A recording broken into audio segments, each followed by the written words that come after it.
Bonjour Olivier. Bonjour Cédric. Vous avez regardé un dîner presque parfait ce week-end avec Barack Obama, François Hollande et divers autres invités. J'ai 8 personnes à dîner en clair.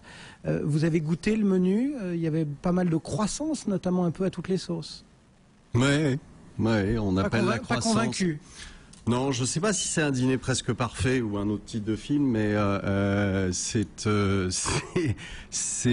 toujours la même chose, c'est-à-dire on se réunit, on appelle la croissance, on ne sait pas très bien comment elle pourrait venir, mais et en fait il en sort rien comme d'habitude.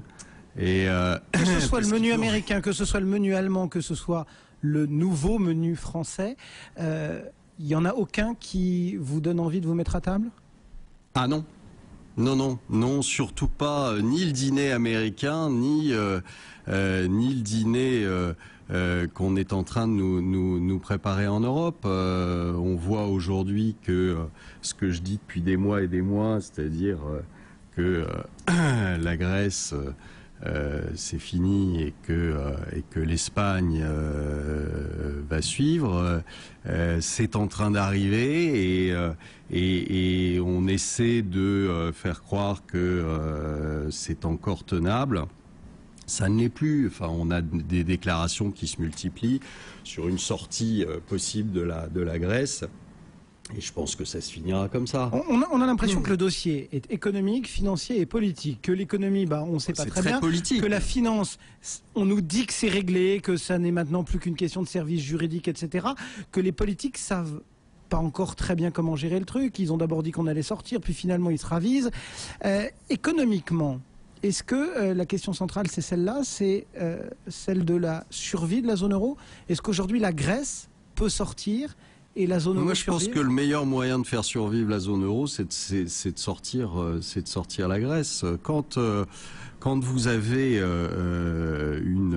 une jambe qui est gangrénée, faut la couper, parce que sinon c'est le bonhomme qui y passe. Donc je pense que c'est la seule condition de la survie, c'est à un moment ou à un autre de prendre ses responsabilités et de ne pas vivre dans cette espèce d'illusion politique qui est on a fait l'Europe avec la Grèce restera dedans jusqu'au bout, même quel que soit le coût, quel que soit là, on voit qu'on a cette espèce de... Ils n'ont aucune solution, alors ils cherchent à colmater à droite, à gauche, on met un sac de sable parce qu'il y a une fuite, et puis on en met un autre à côté parce que ça a sauté. L'histoire de Monti, là, de faire une garantie européenne des dépôts, mais il faudrait qu'on puisse les garantir, les dépôts. Le problème, c'est que aujourd'hui, les banques ont des tels bilans, puisque le principe du too big to fail a quand même très bien marché ces derniers temps. Elles se sont toutes rachetées entre elles, elles sont de plus en plus grosses, elles ont des actifs qui dépassent de beaucoup les PIB de leur pays. Qu'est-ce que vous voulez faire à garantir quoi? Avec quoi? Avec quel argent vous allez le garantir? Vous parliez de la recette de Monti, décidément on fait de la cuisine ce matin tous les deux, mais il y a d'autres éventualités. Nicolas Dos tout à l'heure nous parlait d'une solution ébauché par la Deutsche Bank qui consisterait à introduire un G-euro en Grèce comme une deuxième monnaie interne au pays qui vaudrait 50% de l'euro et qui lui permettrait, indexé sur le sol primaire... Enfin, allons jusqu'au bout des choses, sortons la Grèce de l'euro et elle récupère sa drachme et arrêtons de chercher. Et tant qu'on n'aura pas tranché, les marchés resteront suspendus à tout ça? Mais oui, comment voulez-vous qu'ils fassent autrement, les marchés? Ils ont déjà bien corrigé, vous aviez annoncé la correction, elle a eu... Oui, elle a eu lieu en partie, mais on est loin d'avoir tout pricé. Et aux États-Unis, on est encore plus loin d'avoir tout pricé. On est très en retard. L'indice américain, il n'a rien à faire à 1300. Rien. Il y a plus que... La mésaventure Facebook, c'est le révélateur. Guillaume qui croit qu'il n'y a plus de chômage aux États-Unis. Guillaume est en vacances, il reviendra. Facebook, c'est le révélateur? Facebook, c'est une énorme escroquerie. Enfin, je veux dire, vous introduisez pas ça à 100 milliards de dollars. Enfin, c'est ridicule. Il y a des petits jeux sur certains sites qui disent qu'est-ce que ça vaudra dans 6 mois. Mais ça vaut $200, $50, $100. Mais non, mais ça vaut franchement Facebook, ça vaut 20% de ce que ça a été introduit. C'est ridicule. C'est totalement ridicule.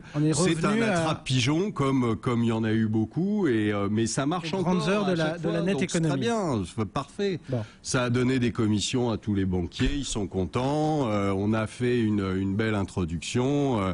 Voilà, enfin on le voyait bien. Je veux dire, un prix qui n'arrête pas de monter tous les jours et des actionnaires qui s'empressent de donner leurs titres. On sait comment ça se termine. Bon, ben voilà. Donc il y a eu des différentes évaluations qui ont donné certains chiffres qui étaient très très très en dessous de ce qui a été introduit. Je pense en effet que ça vaut pas tripette. Et là, on est parti sur des